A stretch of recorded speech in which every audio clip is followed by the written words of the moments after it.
Tardes con todos, con todas. Bienvenidos, bienvenidas. Recibo un cordial saludo de parte del equipo del Instituto de Democracia y Derechos Humanos de la PUC. Mi nombre es Paola Miranda, investigadora del área académica del instituto, y es un honor para mí poder ser la moderadora de este panel, justamente para presentar el libro del desplazamiento a la integración, políticas y desafíos para la población migrante venezolana en el norte del Perú, en el marco del 10º Encuentro de Derechos Humanos, la crisis del consenso global. Un poco para que conozcan, ya veo que muchos y muchas tienen el libro en sus manos, pero para que conozcan un poquito más, esta publicación ofrece un análisis riguroso y basado en evidencia sobre los principales desafíos que enfrentan los migrantes venezolanos en su proceso de integración en principalmente las regiones de La Libertad, Lambayeque y Piura, a través de investigaciones sobre el acceso al empleo, la educación de niños y adolescentes y la respuesta estatal ante la trata de personas. El libro examina las condiciones en que viven los migrantes, las políticas existentes y principalmente las barreras que persisten aún en día. Con un enfoque participativo que combina testimonios y datos cualitativos y cuantitativos, esta publicación no solo ofrece un diagnóstico detallado, sino que también propone alternativas y estrategias para fortalecer la respuesta del Estado y de la sociedad civil ante una realidad que sigue evolucionando. Para ello es que tenemos ahora la presencia de nuestros panelistas, a quien iré presentando en un momento, y les comento más o menos cómo va a ser la dinámica. Cada uno de ellos y ellas tendrá 15 minutos a su cargo para su debida participación, y luego habrá un pequeño momento entre 3 a 5 minutos para que puedan hacer algunas preguntas si así lo desean, y los panelistas también puedan realizar sus reflexiones finales.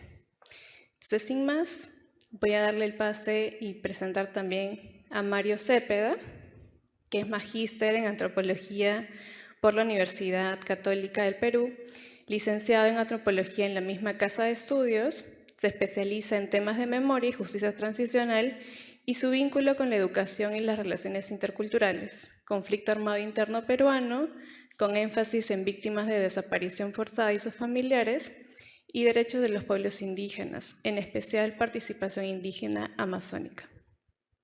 Actualmente es docente del Departamento de Ciencias Sociales de la PUC, coordinador del proyecto Lives in Dignity del IDEPUC y miembro del Grupo Interdisciplinario sobre Memoria y Democracia. Anteriormente ha sido coordinador del área de investigación en la Dirección Académica de Responsabilidad Social de la PUC también, así como coordinador del área de investigaciones e incidencia del Centro de Investigaciones Sociológicas, Económicas, Políticas y Antropológicas. Bienvenido, Mario, te doy la palabra. Gracias, Paola, por la extensa presentación y gracias a cada uno de ustedes por acompañarnos esta tarde, ya es mediodía, ¿no? Esta tarde en la presentación del libro. Yo quiero, en realidad, no quiero explayarme mucho, quiero simplemente contarles cuál es el origen de la publicación que tienen en sus manos en este momento.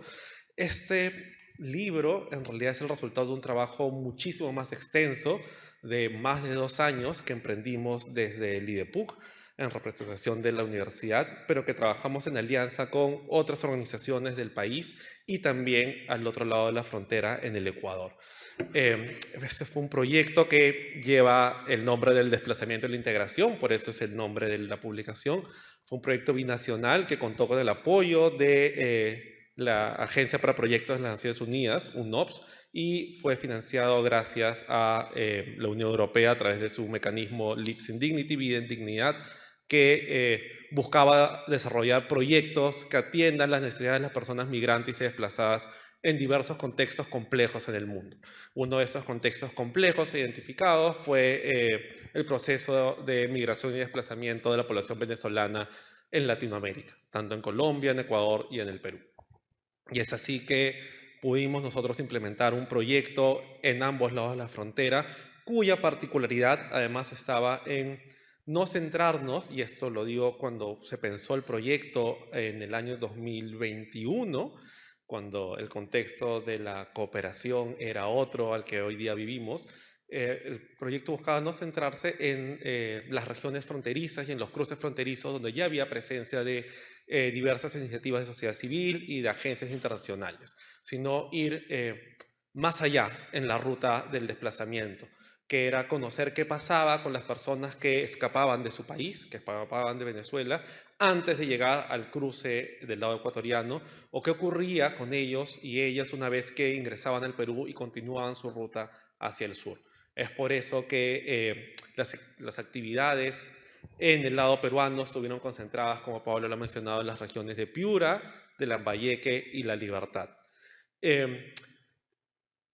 A nosotros, como instituto académico, se nos encomendó la tarea de hacer algo de lo que somos expertos y expertas, que es producir conocimiento académico que sirva para transformar la realidad que muchas personas enfrentan y que sirva a los tomadores de decisiones para tomar mejores decisiones.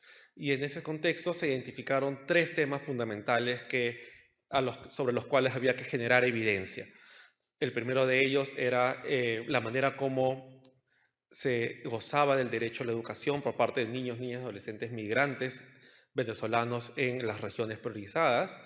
La segunda tarea o tema que se encomendó era cómo se podía o cómo se accedía y cuáles eran las barreras para el goce del derecho al trabajo digno de las poblaciones migrantes y desplazadas, y con énfasis sobre todo en la región de Piura, esta labor, y finalmente cuál eran la capacidad de respuesta, las ventanas de oportunidad y las debilidades que tenía el Estado peruano a nivel nacional y subnacional para responder a la trata de personas, que es un fenómeno que lamentablemente afecta a muchísimas personas que llegan al país, pero también a otras prácticas de discriminación como son la xenofobia que sufre la población migrante. Es por eso que conformamos desde el instituto equipos especializados de investigación para que puedan desarrollar cada una de estas labores y estas temáticas. El trabajo vinculado a educación estuvo liderado por Jacqueline Velarde, que está aquí hoy día, y acompañado por Paola, además, ¿no? El trabajo vinculado a trabajo, la investigación vinculada a trabajo, estuvo liderada por Stephanie Borios, asistida por Valerie Maco, y finalmente la investigación sobre trata y xenofobia estuvo liderada por Andrea Carrasco, que está aquí conmigo esta mañana o esta tarde, y acompañado por Stephanie León. La idea era poder tener un enfoque interdisciplinario que reúna las ciencias sociales, el derecho, las comunicaciones, las humanidades para comprender fenómenos que eran y que son altamente complejos y poder generar evidencia que sirva a los tomadores de decisiones, pero que también sirva a las propias organizaciones de migrantes y de desplazados a poder incidir en favor de de mejores condiciones en sus contextos locales. La labor de investigación enfrentó una serie de retos logísticos, académicos, teóricos, pero también profundamente contextuales, ¿no? Nos tuvimos que enfrentar a cosas que no habíamos imaginado nunca, como el fenómeno del niño, el impacto del yaku, la epidemia del dengue, y muchos otros contextos que a nosotros, siendo un equipo que contaba con recursos, con un apoyo de acompañamiento logístico y una estructura de soporte, nos impactaba directamente, nos hacía también pensar sobre cómo era la vida de las personas que estábamos buscando conocer, a las personas a las que nos aproximábamos, personas que viven una situación profunda de vulnerabilidad.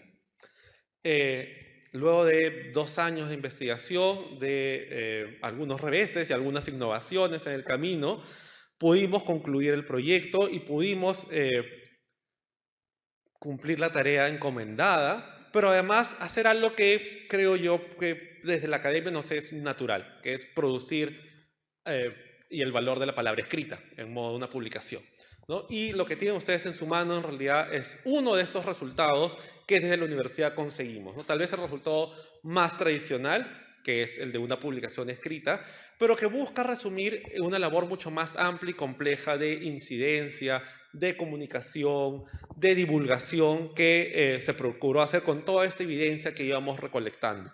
Por eso es que el libro está compuesto no solo por 3 capítulos especializados, cada uno de ellos en los temas en cuestión, sino que entre estos capítulos ustedes podrán encontrar lo que nosotros llegamos a llamar relatos visuales, que son historias de personas migrantes y desplazadas o de miembros de las comunidades locales que interactúan y acogen a la población venezolana, que nos demuestra, pues, en primer lugar, que estamos hablando de algo más que números y cifras, ¿no? Que cuando decimos 1,5 millones de personas venezolanas que viven en el país, estamos hablando de 1,5 millones de vidas, de 1,5 millones de historias, de ilusiones que buscan sentar raíces en el Perú, pero también de un sinnúmero, probablemente muchísimo mayor, de peruanos y peruanas que han abierto las puertas de sus casas, de sus escuelas, de sus oficinas, de sus vidas a las personas que han decidido tratar de construir una nueva oportunidad y una nueva vida en el Perú. Por eso es que buscamos construir un rostro humano a este fenómeno y es por eso que además contamos con estos relatos visuales. Y para acabar mi participación, quiero yo simplemente detenerme, ¿todavía me alcanza tiempo? Sí. Para leer la sección de agradecimientos, que probablemente es la parte más importante en la introducción que me tocó a mí escribir. Quiero agradecer de manera especial a la Unión Europea por su apoyo a través de la iniciativa Lives in Dignity, como les comenté, y al acompañamiento de UNOPS como agencia encargada de las Naciones Unidas. Pero también mi sincero agradecimiento a Paola Miranda y Paola Velarde, que me asistieron a lo largo de los 2 años de trabajo para poder liderar este equipo humano mucho más grande y que fueron fundamentales para el éxito del proyecto. También quiero agradecer a Patricia Barrantes, Julia Takagi, Álvaro Miñán, Ana Karen Samayoa y a todo el equipo de comunicaciones del Instituto por su apoyo en poder divulgar y compartir el trabajo que realizamos. A Alexander Benítez y Valery Maco, a Estefania León y todo el equipo del área académica del IEPUC que me acogió durante más de 2 años para poder desarrollar el proyecto. También reconocer el trabajo de Roxana Tapia, Sheila Paz, Jesús Rebolledo, Silvia Filio y Orieta Pérez Barreto, que fueron claves para el desarrollo logístico administrativo de las investigaciones. Sin un soporte administrativo, ninguna actividad puede ser ejecutada con éxito, ¿no? Agradecer a Salomón Lerner por prologar esta publicación y también a Javi y Félix Reate, que confiaron en mí para liderar el proyecto desde sus inicios. Agradecer también a Jacqueline Velarde, Stephanie Borios y Andrea Carrasco, que fueron las investigadores principales del proyecto, cuya dedicación hicieron posible que ese trabajo tomara forma y se concretara con éxito en esta publicación. Además, agradezco a las organizaciones que han sido fundamentales en el trabajo con las comunidades de migrantes con las que no solo interactuamos, sino de las cuales aprendimos a lo largo de los años. La Asociación Lideresas Resilientes, la Asociación de Venezolanos en Trujillo, la Asociación de Venezolanos en Chiclayo, la Institución Educativa 10924 del Distrito de José Leonardo Ortiz en Chiclayo, la Institución Educativa 81748 en Trujillo, la 15177 José Olaya, y la Institución Educativa Almirante Miguel Grau, ambas de la región de Piura. Pero también el Comedor Parroquial Divina Misericordia, el Centro Esperanza de Chiclayo, y la Comisión de Movilidad Humana y Trata de Personas de la Diócesis de Chiclayo, entre otras. Finalmente, y de manera fundamental, quiero extender un profundo agradecimiento a todas las personas que compartieron sus historias con nosotros, contribuyendo con su valiosa experiencia y que nos permitieron aprender de su lucha diaria, y a cada una de las personas retratadas en este libro y que acompañan no solo la portada, sino también las fotografías de su interior. A Marian Rivero, a Lonquiumar Beomón, por el liderazgo incansable en sus comunidades, a Yaniret Colmenares y Denis Rodas por su dedicación por transformar la educación en nuestro país, a Luisana Fernández y Soraya Torres por su incansable trabajo a favor de sus comunidades, a cada uno de ellos y ellas quienes nos acompañaron durante todo el proyecto y nos permitieron conocer de primera mano las realidades de las personas afectadas por el desplazamiento y de las comunidades que los acogen. Muchas gracias por su compromiso y por ser agentes de cambio en un país que tanto lo necesita. Muchas gracias.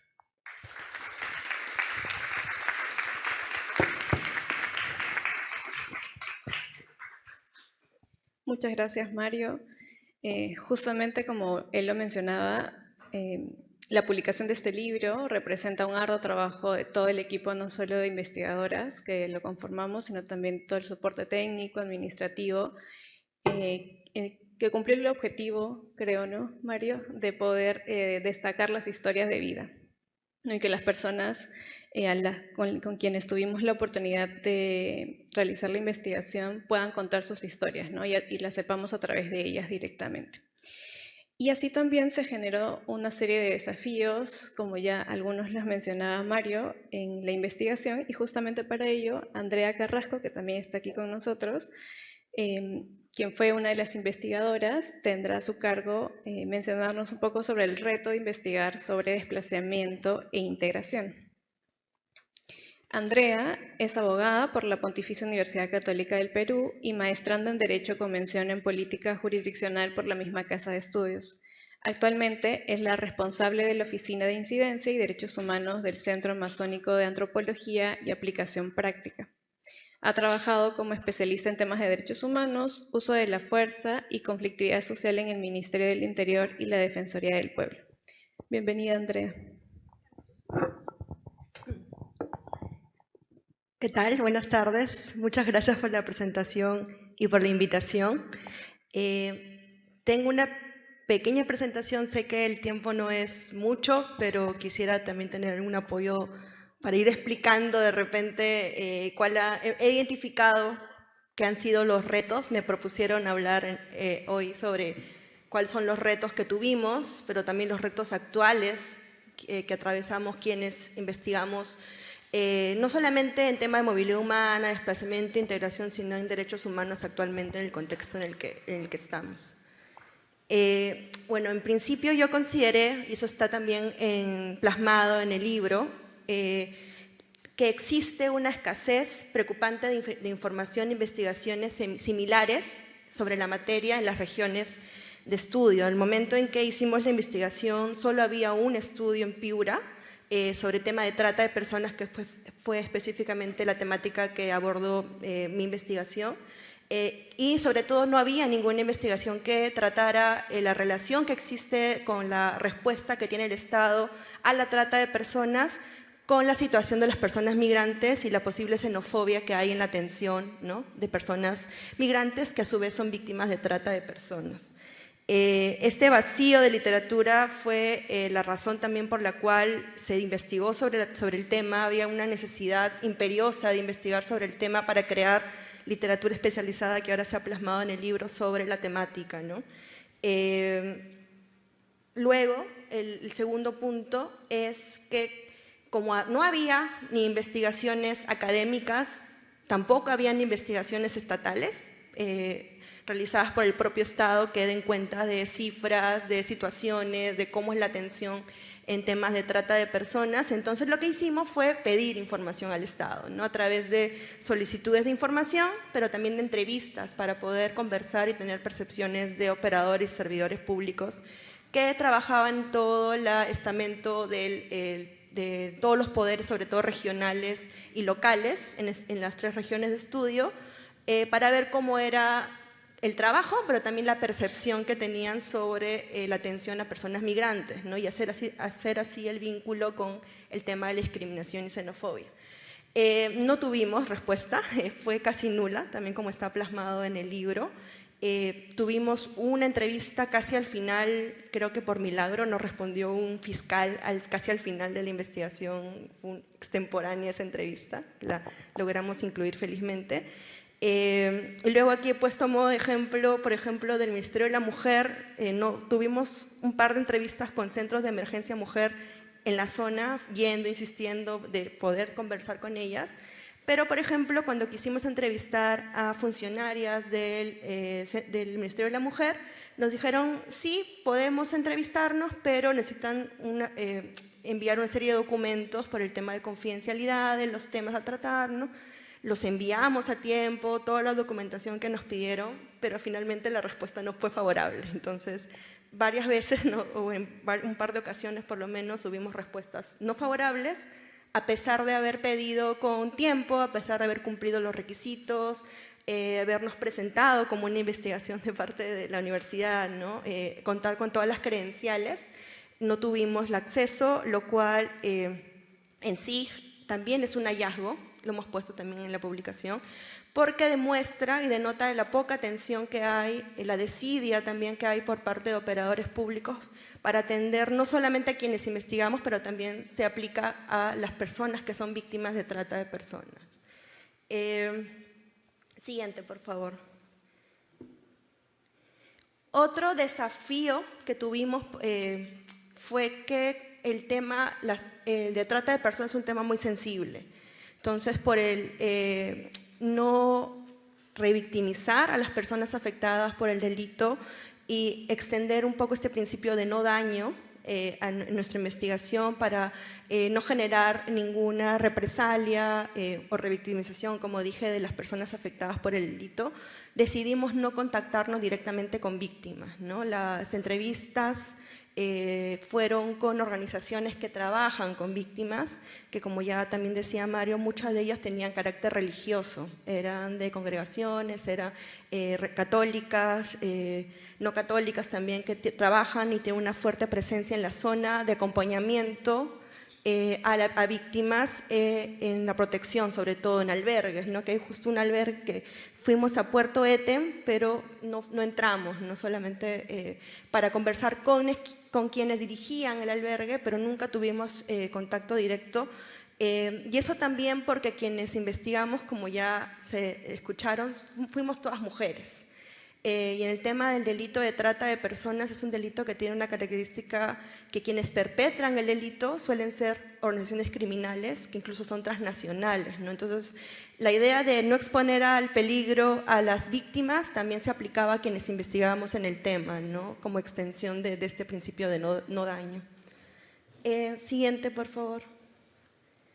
Y bueno, riesgos, como les decía, no nos expusimos al tema de no tratar directamente con víctimas por la naturaleza del delito, pero hubieron otros riesgos, por ejemplo, las zonas donde hacíamos las entrevistas, sobre todo en Chiclayo tuvimos que hacer las entrevistas en las zonas donde las organizaciones que apoyaban a víctimas se encontraban, que eran sobre todo zonas de difícil acceso y bastante pobres, con bastante deficiencias y precariedad a nivel de infraestructura, a nivel de servicios públicos. Por ejemplo, José Leonardo Ortiz en Chiclayo, que es el distrito más peligroso y con mayores deficiencias en la ciudad de Chiclayo. Entonces también hubo hay cuidados que tuvimos que tomar, ¿no? Autocuidado como investigadoras, pero también teníamos que ir, ¿no? Cuando fuimos a investigar a José Leonardo Ortiz, las fotos de las lideresas que entrevistamos ahí en ese distrito, ellas nos dijeron que éramos las primeras personas que ellas recibían que hablaban sobre el tema, ¿no? Que investigaban, que ni siquiera el Estado había llegado a sus distritos, a pesar de que es muy cerca al centro de la ciudad, son un taxi unos 10 minutos o mucho menos, ¿no? Pero el acceso era tan complicado, es muy peligroso que las autoridades mismas que tratan sobre el tema no llegan a esos lugares y se sienten abandonadas, ¿no? Esa fue la sensación que recogimos de su parte. Y bueno, también como lo mencionaba Mario, algo que vivimos fue el paso del ciclón Yaku, cuando estuvimos en plena investigación en Piura. Nosotros estábamos, justo nuestro equipo con Stephanie, estuvimos en pleno paso del ciclón en la ciudad. Entonces, ahí creo que como una lección no supimos quizás prever las consecuencias lo veíamos como algo quizás que una lluvia, no pasa nada, quizás se retrase el avión y ya, pero sí hubieron consecuencias de traslado en la misma ciudad, porque la ciudad de Piura cuando llueve se inunda, en ese momento se inundó totalmente, tuvimos problemas, felizmente no, pero casi se cancelaba el vuelo indefinidamente. Sabemos que justo después de nosotros sí hubo cancelaciones como por un buen tiempo de vuelos, entonces claro, fue algo que quizás no lo tomamos en consideración como debió haber sido, y creo que es una lección aprendida también de estas contingencias climáticas, ¿no? Y ya finalmente un punto que es muy importante y es muy actual, es que No existe apoyo actualmente a la investigación, no existe apoyo a la investigación científica y académica en nuestro país, no hay investigación ni siquiera del Estado, y muchas veces quienes hemos investigado sobre el tema, en tema de derechos humanos en general, nos hemos valido del apoyo de la cooperación técnica internacional. Ha sido un aliado importante para poder investigar y tener una publicación como la que estamos presentando hoy. Y sabemos que en los últimos meses han habido recortes de fondos de cooperación técnica internacional. Van a haber probablemente en los próximos meses, sobre todo viniendo del norte global. Se ha aprobado hace un par de meses la ley APSI, la nueva ley APSI, que otorga mayores facultades de fiscalización y sanción a la Agencia Peruana de Cooperación respecto a cómo se están gastando los fondos o cómo se gestionan los fondos. Entonces, eso ineludiblemente va a afectar la investigación académica y científica sobre tema de derechos humanos en este país, y es bastante preocupante porque ya ha afectado la ayuda humanitaria de personas migrantes en el país, ¿no? Han habido bastantes recortes, muchas de las agencias con las que hemos trabajado y entrevistado ya no existen, han cerrado sus oficinas, sobre todo en las regiones del norte, donde hemos entrevistado, y es preocupante. Trujillo es la tercera ciudad, la tercera región con más migrantes en el país, ¿no? Y han cerrado bastantes oficinas de cooperación internacional. Entonces, hay una relación ahí de afectación a derechos humanos de emergencia, situación humanitaria, ¿no? De primeros auxilios, por así decirlo, pero también en la investigación que se va a hacer en los próximos meses sobre ello, ¿no? Entonces, esa es como la situación alarmante en la que estamos, pero bueno, finalmente creaciones como las que estamos presentando hoy refuerzan esta idea de que se debe investigar, se debe hablar del tema. Quizás va a ser un poco difícil en los próximos meses el contexto y la forma en que quizás se deban conseguir recursos para ello, pero hay personas interesadas, hay publicaciones que se pueden replicar. Quizás en unos años se pueda hacer como en los próximos 5 años lo que hemos investigado aquí se va a actualizar o no, o va a mejorar o no, ¿no? Entonces es un reto ese.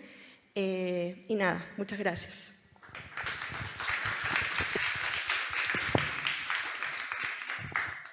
Muchas gracias, Andrea, por compartirnos los retos y desafíos que el equipo investigador tuvo, que creo que se comparte también con las otras investigaciones que tuvimos, ¿no? Justamente con Jackie, también muchas de las que has mencionado también se presentaron en la nuestra y creo que de igual forma en la investigación sobre trabajo. Y un punto también creo que es importante señalar es el apoyo que tuvimos de las organizaciones de base. Fue bastante importante justamente para poder responder a los desafíos que se presentaron, ¿no? Porque nosotras de Lima no conocíamos como mucho el terreno, pero justamente por los contactos de las organizaciones allá nos pudieron facilitar muchas alternativas. Y bueno, ahora le doy pase a Janine Anderson para que pueda realizarnos comentarios a la publicación. Janine es PhD y magíster en antropología por la Universidad de Cornell, Estados Unidos. Ha dictado cursos para la preparación de tesis y sobre investigación cualitativa, además de realizar estudios, consultorías y evaluaciones de proyectos para entidades nacionales e internacionales. Sus temas de especialización son género, ciclo de vida, salud, pobreza, los cuidados y la política social. Bienvenida, Janine. Tienes acá 15 minutos. Muchas gracias. Buenas tardes. Agradezco la invitación para comentar este libro, este proyecto en realidad. Y bueno, para ofrecer de repente algunas ideas complementarias. Como ustedes tienen el libro en sus manos y Mario nos ha hecho también una reseña del contenido, me exime de la tarea propia del comentario, ¿no? De describir el contenido, ¿no? Hemos visto aquí hay 3 secciones, 3 grandes temas que se tocan. Y yo quería comenzar con el prólogo, una cita del prólogo del libro que hace el filósofo y ex rector de esta universidad, Salomón Lerner, donde dice: la migración, abre comillas, nos permite observar las debilidades y fortalezas propias de la sociedad peruana, cierra comillas. Y creo que si bien los venezolanos, las venezolanas, son ostensiblemente los protagonistas de estos estudios, los peruanos y las peruanas lo son en igual medida o tal vez aún más, porque ese es finalmente el comportamiento de la sociedad receptora que tendría que encargarse de la integración, o por lo menos llevar la mayor parte en este proceso. Y quiero retomar un tema acá de Andrea, en esta línea, ¿no?, de entender un poco desde la perspectiva de la migración, a qué se han enfrentado. Es un Estado, entre otras cosas, que guarda secretos frente a su propia actuación. O sea, un Estado silencioso frente a muchas políticas, muchas medidas, a veces silencio porque no hay políticas o medidas y eso creo que lo vemos en temas como el acceso a la vivienda, educación, muchos de las situaciones problemáticas y concretas y prácticas que se presentan en este vasto proceso de integración, incorporación de una migración masiva que nadie esperaba, nadie podía planificar ni tomar medidas previas. Bueno, quiero, habiendo dicho eso, sin embargo, no volver a tocar, aunque sea brevemente, los tres grandes temas del libro. El primero, que es el empleo, el acceso al trabajo. Y creo que ahí el haber situado el estudio en el norte del país ha sido muy iluminador, un aporte muy grande, porque tenemos bastante más conocimiento sobre Lima, sobre esta concentración de migración venezolana en Lima y sus maneras de insertarse en una economía por lo menos más diversificada de lo que es tal vez más dinámica también, que de lo que es el caso en el norte del país. Ahí se nota en el estudio que nos presentan, por ejemplo, la gran importancia de la industria de la pesca, con sus vaivenes, y lo que significa para peruanos y para venezolanos, hombres y mujeres, ¿no?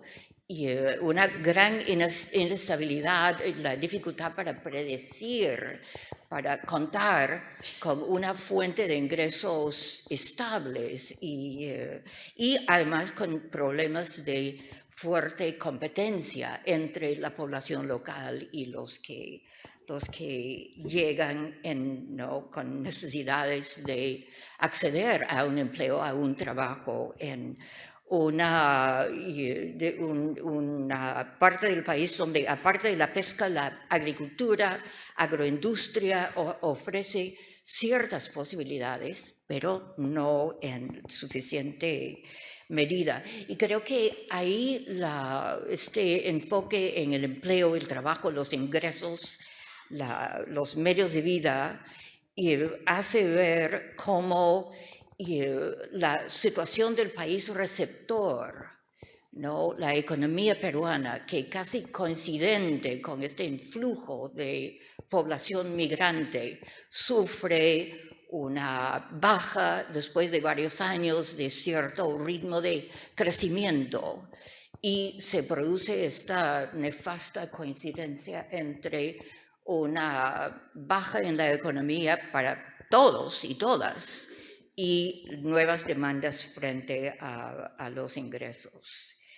Y, bueno, paso al tema de la educación, y creo que ese es el capítulo del libro que casi, y tal vez el capítulo de la saga de la migración venezolana en el país, que más optimismo nos permite, hay más elementos de esperanza, tal vez porque hay un consenso venezolano y peruano con respecto al derecho a la educación de niños, niñas y adolescentes, además la educación pública, eso es algo indiscutible, y también por ciertos fenómenos o realidades que aparecen en las escuelas, en este libro, en este estudio, y también en otros que tenemos,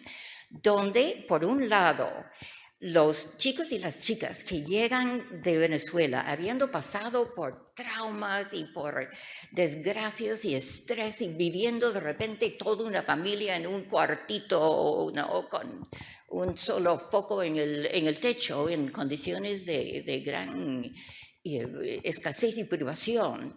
Y sin embargo, estos son chicas y chicas que en las escuelas destacan muchas veces, y las docentes lo comentan, ¿no es cierto? El afán de participación, la oralidad, la expresividad, los chicos y chicas peruanas que parecen como retroceder o encerrarse en su silencio, o su timidez a veces, y una actitud casi de sometimiento, de represión en el entorno escolar.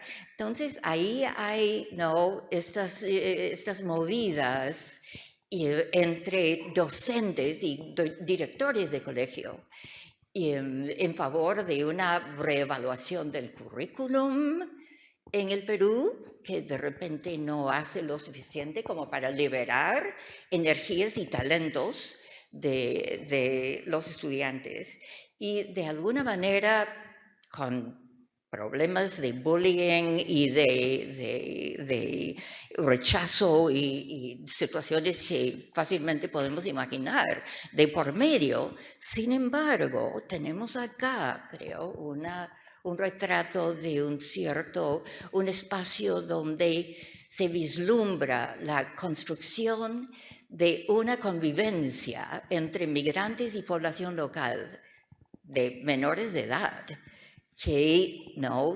apunta a este intercambio de fortalezas de unos y otros que quisiéramos ver en todas las situaciones. Bueno, no comento mucho más sobre el estudio de la trata, porque de hecho, o sea, uno ahí vislumbra no solamente las dificultades que aquí hemos escuchado, sino también la presencia de mafias y de una dimensión de criminalidad, y que de hecho implica peligro para las personas que lo viven y que son las víctimas, y también quienes procuran acercarse en una actitud de investigación o también de alivio, de ayuda, de colaboración con las víctimas o potenciales víctimas de la trata. A ver si retomo Bueno, entonces, voy cerrando. Creo que el libro nos presenta o nos hace ver algunos temas que son específicos a la región norte, y sobre todo estos temas que tienen que ver con el trabajo y el empleo, y la frontera y esta suerte de limbo, de dificultad de entender cuáles son las leyes que se intentan aplicar y hasta dónde alcanzan.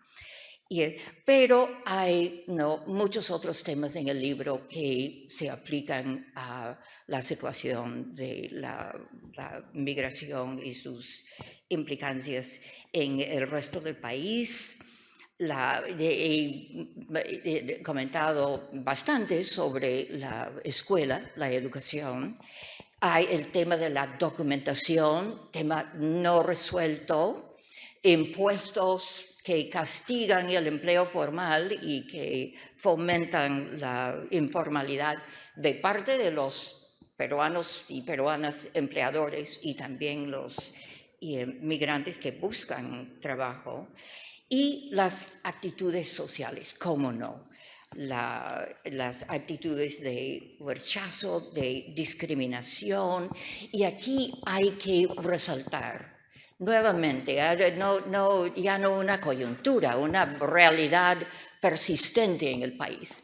Tenemos una población receptora de la migración que tiene sus propios dramas y dificultades para acceder a servicios básicos, para acceder al empleo, servicios de salud, servicios de asistencia de cualquier tipo.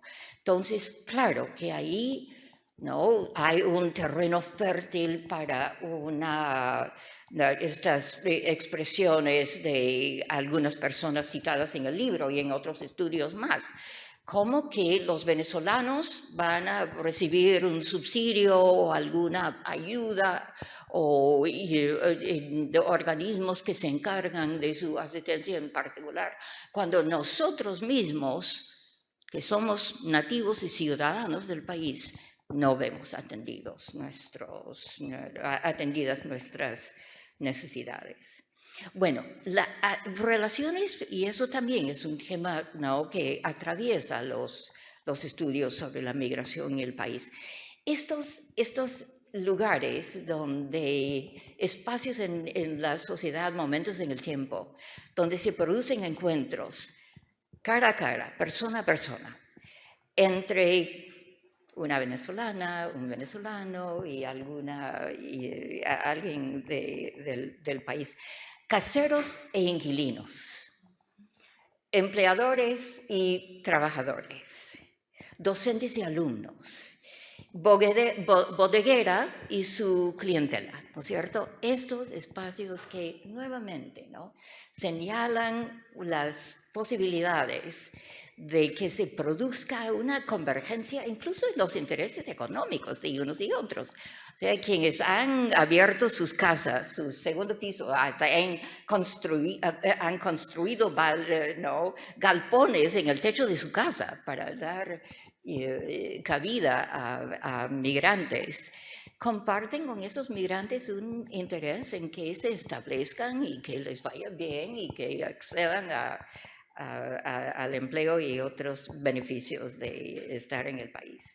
Y bueno, los espacios de festividad, los eventos en el colegio, de celebración del Día Nacional de unos y otros, las banderas, las danzas, los bailes, las comidas, el compartir todo esto y nuevamente producir esta construcción de una nueva realidad peruana que incorpora elementos de otro país, de una suerte de acervo común latinoamericano de música y danza y tradiciones.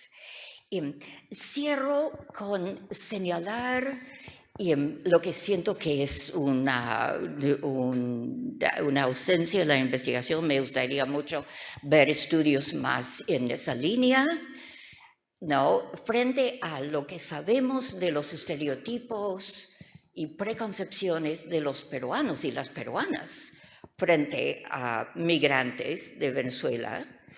¿Cuáles son los estereotipos de los y las venezolanos cuando llegan al Perú? ¿Cuál es la visión de este país que traen consigo? Vengan de Caracas o vengan de otras partes de Venezuela, como a veces lo olvidamos, Y ahora sí, finalmente, creo que en todos los análisis de y movimientos migratorios en el mundo. Tenemos esta tensión entre estrategias que buscan defender derechos individuales y estrategias que buscan defender derechos grupales.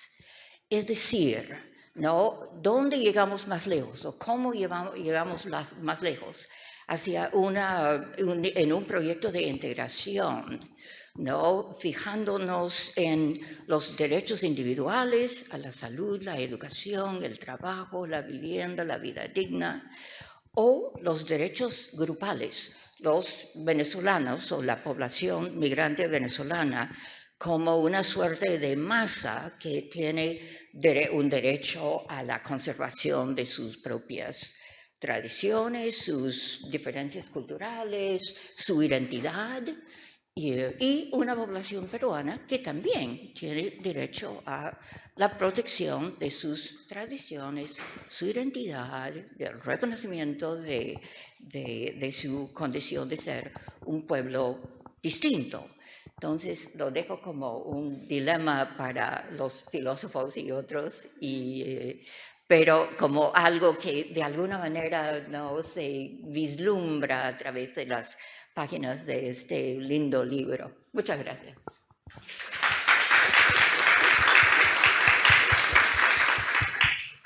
Muchas gracias, Janine, por tus comentarios. Primero por el tiempo que te ha tomado también revisar la publicación, los comentarios, el análisis crítico y sobre todo esa última mirada que nos compartes, que creo que nos va a dejar pensando también bastante desde el IDEPUC para ver de qué manera poder responder a ello. Bien, entonces muchas gracias a los tres por sus presentaciones, sus comentarios. Abrimos espacio para el público, si es que desean tener algunas preguntas. Sí, por ahí veo las manitos. Yo soy colombiano, soy profesor en Colombia y creo que esto pega en el centro de la discusión latinoamericana. El problema de los desafíos para todas las naciones, de cómo vamos a darle la mano a cientos de miles de personas que no solo llegan ahorita de Venezuela, sino que en el futuro van a ser peruanos, vamos a ser colombianos. El problema de la migración es un problema que se va a agravar, lamentablemente, con estos gobiernos autoritarios. Pero veo con optimismo lo que ustedes plantean en el sentido de que la interculturalidad es uno de los mayores, las mayores posibilidades que existe aquí.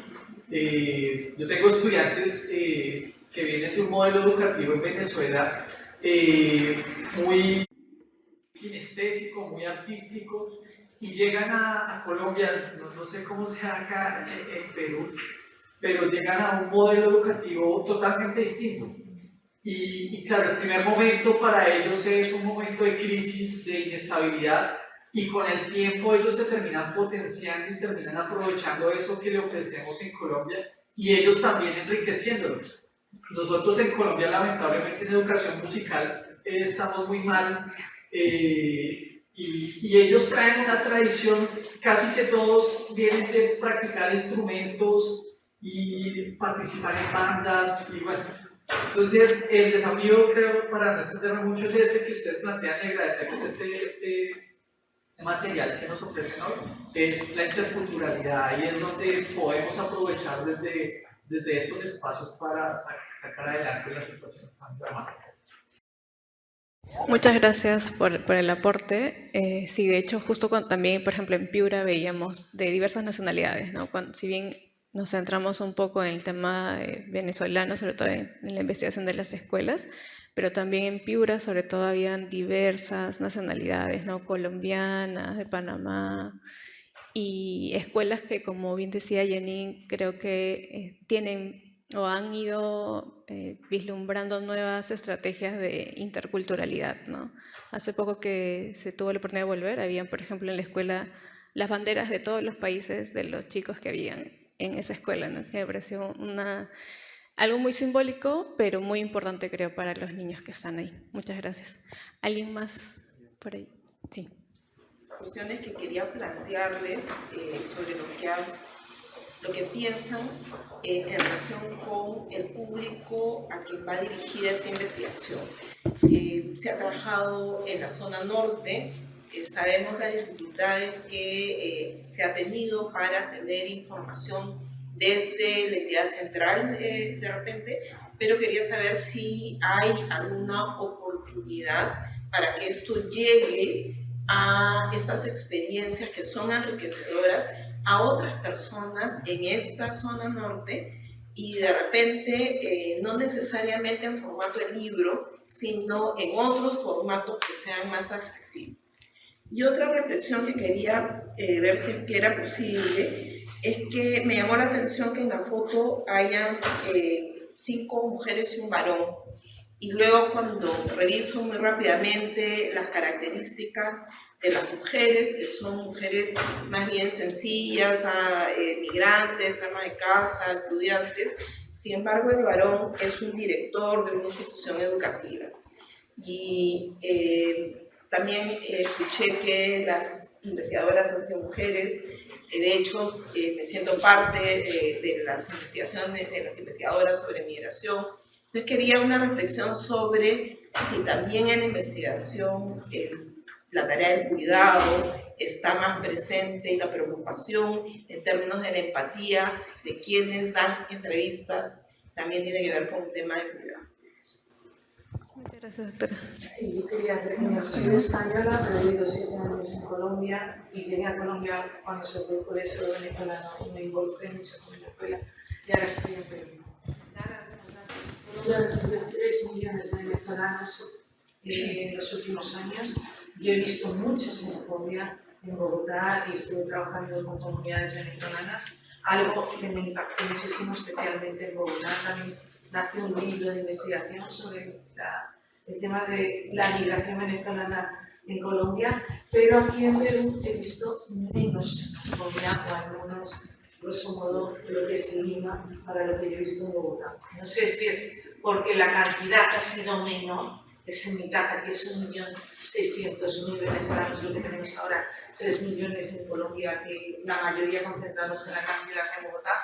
Y luego hay 500 millones de venezolanos, o sea, 500.000, perdón, medio millón en Ecuador y medio millón también en España, que han llegado, porque por esto es contar cifras, porque me parece súper interesante. Entonces, yo quería dar la enhorabuena de algún modo a Norte del Perú y a Perú, porque sí creo que ha habido una mayor integración de lo que he visto en términos de muchísimos amigos venezolanos en Colombia, que ha sido bastante curioso, especialmente en una ciudad de Cúcuta, que he ido muchas veces a Cúcuta, en la frontera se multiplicó la prostitución venezolana de jóvenes menores, ha habido muchas muertes de mujeres venezolanas que no se han hablado, han pasado muchas cosas de las que apenas se habla en zonas de frontera, y aquí Perú le dio a una de las familias que yo he podido ayudar la paz y el lugar para vivir a una familia que tuvo que irse de Colombia a causa de la migración y de la xenofobia de vida durante los años de pandemia. Entonces, lo que ha pasado en Chiclayo, por ejemplo, yo quiero dar las gracias a este país porque hay cosas que sí se han hecho muy bien con respecto a la migración venezolana. Aquí he ido a muchos, he hablado con muchos venezolanos y no he visto esa experiencia en Colombia que me hubiera gustado verlo, especialmente durante los años más fuertes de la. Muchas gracias. La última pregunta y con eso ya pasamos a responder. Primero que nada, quisiera dar las gracias por esta importante investigación que están haciendo. Algo que hace tiempo no deseando que se haga, porque si bien es cierto de que no se han hecho muchas investigaciones sobre esto, si bien por el olvido quizás de la población venezolana, también por la xenofobia tan profunda que es venezolana, que justamente esta xenofobia que se llega a tener a muchos inmigrantes de Perú, de Colombia, de México, que se van a países extranjeros. Nosotros nos fijamos en aquellos que vienen en otros países y nosotros lo hacemos mismo acá, o justamente los venezolanos. Si bien nosotros reconocemos de que en las noticias mayormente lo que se resalta son hechos ilícitos de asesinatos por parte de venezolanos, justamente lo que hubo hace unos meses en otro distrito, donde se amenazó a la población venezolana justamente por su accionar contra los peruanos. El asesinato fue justamente a a ciudadanos en situación económicamente baja. Y bueno, justamente esta persecución contra los venezolanos, que en las últimas semanas se ha visto pues que muchos venezolanos han tenido esta necesidad de huir de ciertos distritos como en La Victoria, el Callao y Los Olivos y muchos otros. Mi pregunta es, ya que es muy difícil para varios ciudadanos acá, llegar a tener una buena visión sobre estos ciudadanos venezolanos, porque mayormente lo que se ve son actos ilícitos por su parte, robos, asesinatos. ¿Qué le dirían a los peruanos que tienen esta xenofobia, odio, ira hacia aquellos? Bien por una parte porque algunos lo culpan en primera mano por el robo del trabajo, por supuesto, porque si bien un niño cuando llegaron por la propia necesidad, y llegaron a aceptar que una remuneración muy baja, bueno, a comparación de un ciudadano pues acá del Perú, ¿cómo le harían, qué mensaje le darían a estos ciudadanos peruanos para que visibilicen de una manera más amplia que el venezolano no es tan solo un asesino, una persona que comete delitos, sino también es una persona buena, una persona que ayuda bastante y que tiene valores muy buenos? Muchos venezolanos, cualquier propina que a veces se les da, cualquier ayuda se lo agradecen con el corazón, y esto no se ve de primera mano, pero es un ejemplo. Muchas gracias. Muchas gracias. Pasamos entonces a responder y aprovechar en hacer unas breves ideas de cierre.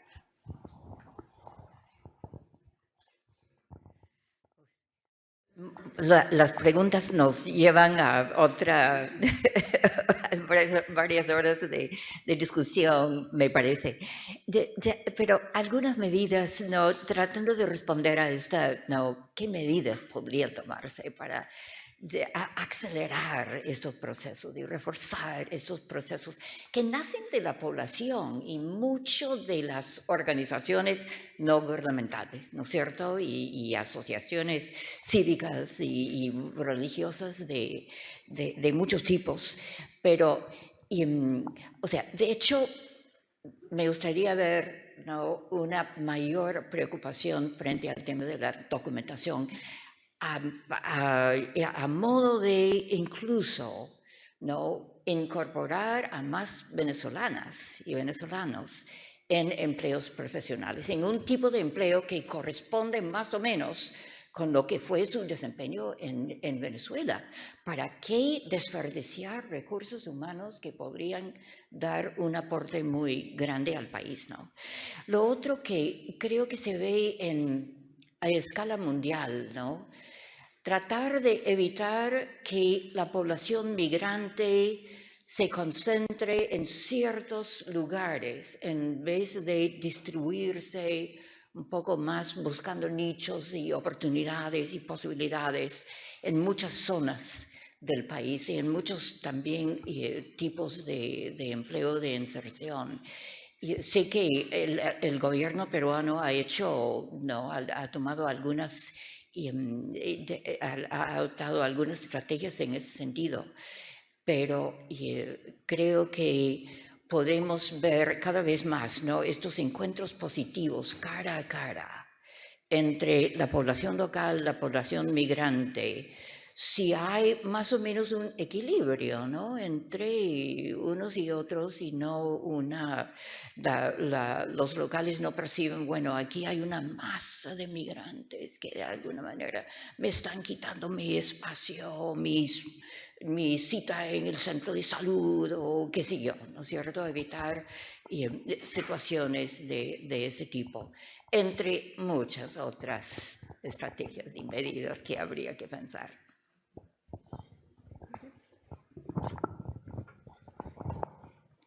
Sí, estaba notando algunas ideas que han surgido a propósito de las preguntas. Sobre la pregunta específica de los recortes presupuestarios, de por qué se han cerrado algunas agencias, tiene que ver directamente con el recorte de USAID, ¿no? Que se ha extendido también a otras agencias de cooperación, como decía, del norte global, y es probable que se extienda por el contexto en el que estamos actualmente, ¿no? Entonces, como decía al final también de la presentación, es algo que va a estar presente en los próximos meses y tenemos que ver qué estrategias tenemos como investigadores, investigadoras, para contrarrestar y resistir a esa problemática que está surgiendo y que va a quedarse, ¿no? Sobre el tema de la información, ¿por qué no hay información o por qué quizás no se ha dado la información? Ahí tenemos dos hipótesis. Creo que hay una resistencia del Estado a ser evaluado, ¿no? A ser juzgado, como ahora quizás que estamos diciendo, el Estado no nos da información. Pero también creo que no hay información, no la han sistematizado, por lo menos, está muy dispersa, ¿no? La Policía Nacional tiene su propia base de datos, el Ministerio de la Mujer tiene otra base de datos que no están superpuestas, que nunca se han vinculado, no se conocen incluso. Y cada gobierno regional tiene su base de datos, el Ministerio del Interior tiene otra, entonces eso hace que la información no esté sistematizada, no hay un análisis, no hay un plan nacional actual en el tema de trata, venció en el 2021 y no hay uno nuevo, hay una política del 2030 que tiene también sus deficiencias.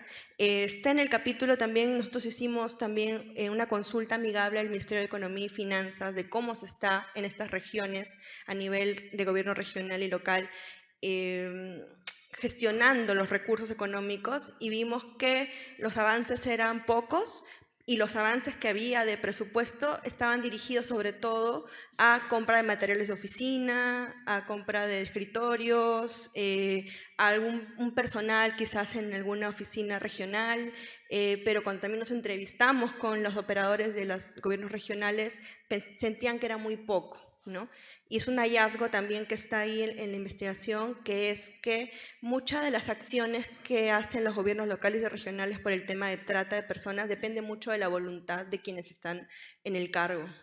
Si no es prioridad del alcalde, la alcaldesa, del gobernador regional, no se ve, ¿no? Y suelen ser las mismas personas que vienen trabajando en el tema hace 20, 30 años, los que van rotando de gobierno regional a la organización tal o lideran la mesa. Entonces, se conocen, es lo que vimos, todos se conocen porque son quienes han estado viendo y haciendo que se priorice como agenda de la región los temas.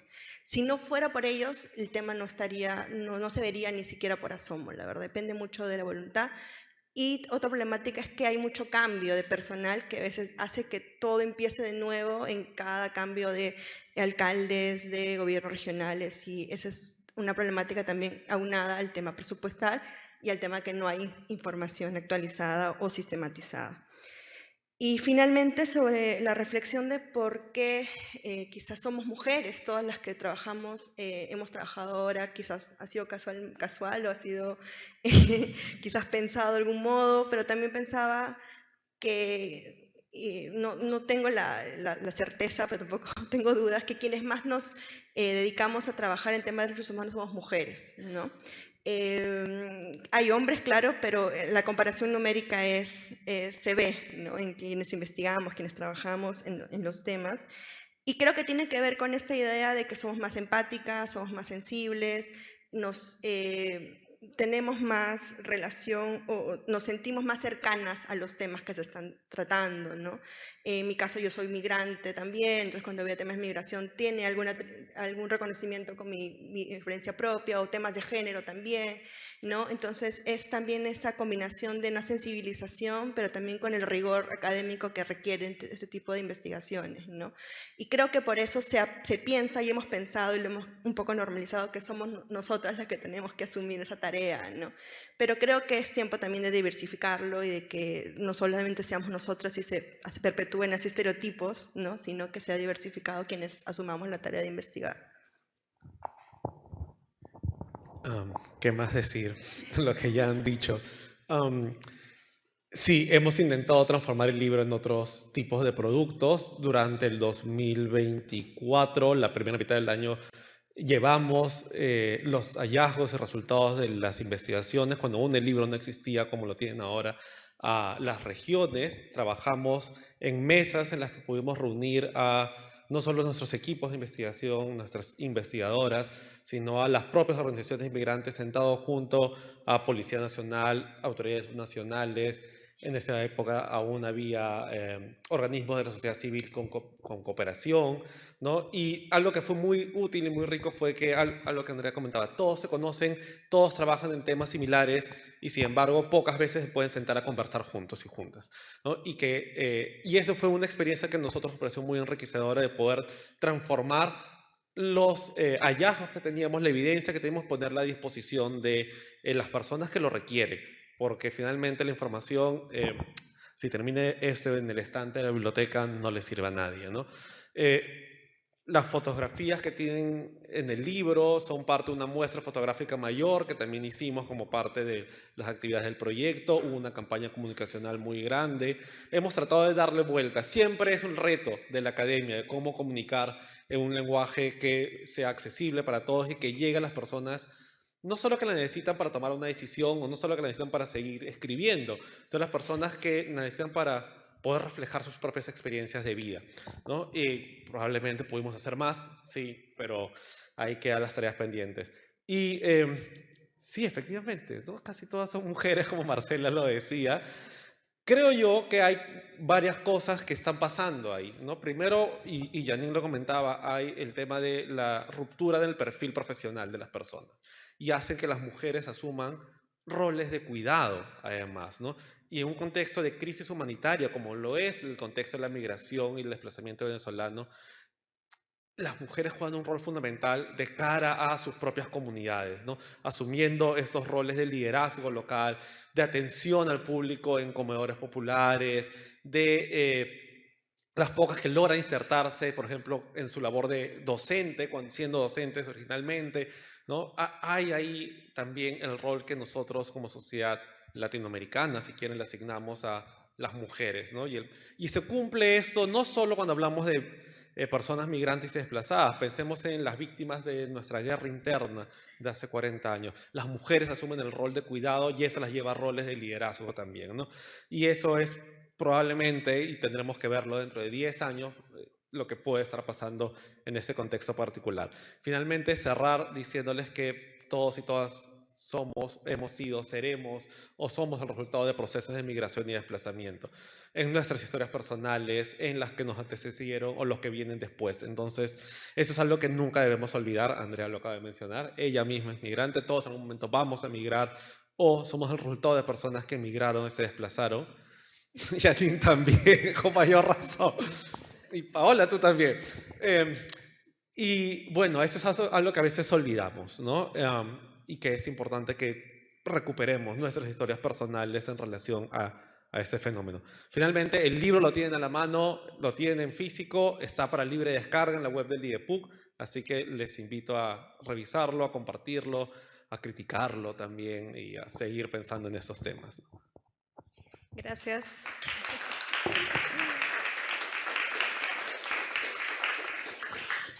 Gracias a los panelistas que nos han acompañado el día de hoy para la presentación de este trabajo, producto de varios años de esfuerzo. Y muchas gracias a ustedes por su presencia. Creo que ha sido muy importante no solamente que nos puedan escuchar, sino sobre todo escucharles los comentarios, las críticas constructivas. Y creo que también tomamos nota de varias cosas que se han mencionado para seguir pensando y reevaluando lo que hemos investigado. Sin más, les invito a todos, a todas, a la mesa del día de hoy, a las 4 de la tarde. Hoy cerramos el encuentro de derechos humanos, la 10ª edición, entonces están cordialmente invitados todos, todas, a la mesa 6, a las 4 de la tarde, el derecho a tener derechos, refugiados e inmigrantes en el mundo actual, justamente para cerrar este tema. Y quienes estarán también en la mesa será Cecil Plumin, Nancy Arellano y Tania Vázquez. Así que les esperamos también más tarde. Muchas gracias.